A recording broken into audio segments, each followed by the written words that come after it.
Sino ba naman ang hindi matatakam sa recipe natin ngayon? Halos lahat yata ay paborito at gustong-gusto ito. Meron ito iba't ibang version at ang lulutuin natin ngayon ay yung merong crispy liempo. Kaya for today's video, samahan niyo ako magluto ng crispy kare-kare.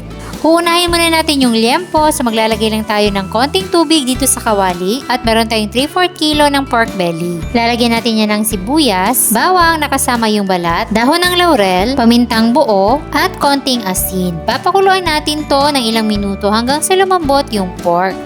Kapag malambot na, hanguin na natin to at hayaan lang muna natin mag-cool down. At eto namang sabaw, ay itabi lang natin dahil gagamitin natin yan mamaya. Then mag-prepare ulit tayo ng tubig at papakuluan natin yan. At ibablanch natin dito yung tangkay ng pechay at ang sitaw.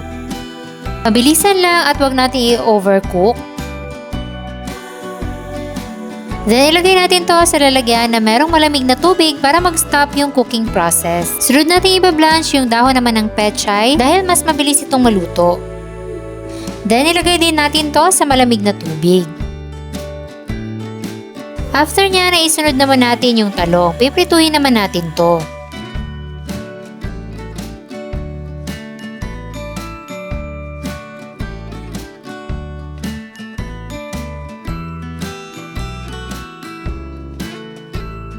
Dagdagan na lang natin to ng mantika at dito na natin piprituhin yung ating liempo.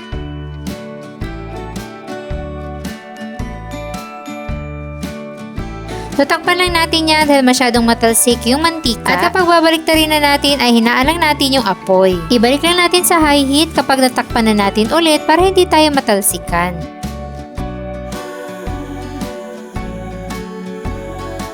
At kapag ganitong golden brown na yung ating liempo, pwede na natin yung hanguin at palamigin lang muna.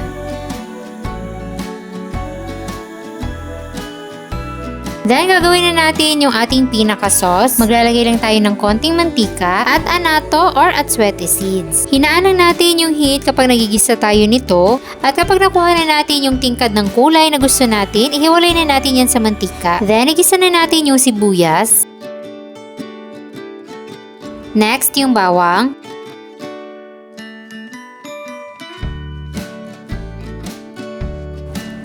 At syempre yung ating bagoong alamang. Igisa lang natin yung mabuti.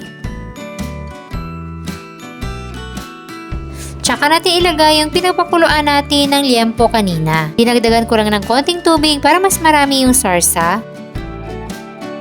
At ilalagay ko na dito yung ginawa kong homemade na peanut butter nung nakaraan. So nasa inyo na kung fresh na mani o peanut butter yung gusto nyong gamitin. Then haluin natin itong mabuti. Para lumapot yung ating sarsa, maglalagay tayo dito ng cornstarch slurry o yung cornstarch na tinunaw sa tubig. Yung iba naman ay gumagamit ng giniling na bigas, so depende na rin yan sa inyo kung ano yung gusto nyo gamitin. Para naman sa timpla, since malasa yung nilagay kong bagoong alamang, hindi na ako nagdagdag ng kahit ano pang pampaalat at nilagyan ko na lang ng black pepper powder. So since okay na itong ating sauce, pwede na nating islice yung ating crispy liempo.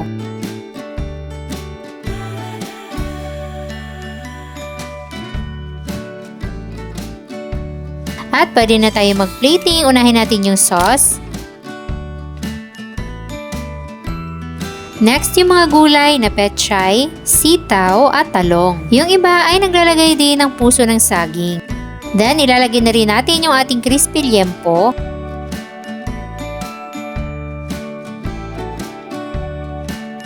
At ang pinakahuli at hindi pwedeng mawala ang bagoong.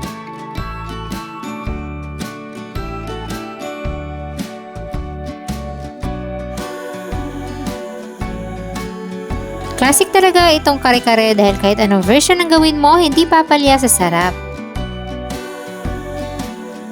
At kahit mahaba yung proseso ng pagluluto ay worth it naman. Kung gusto niyo rin magluto nito, ilalagay ko na lang dyan sa baba ang kompletong listahan ng ating mga sangkap.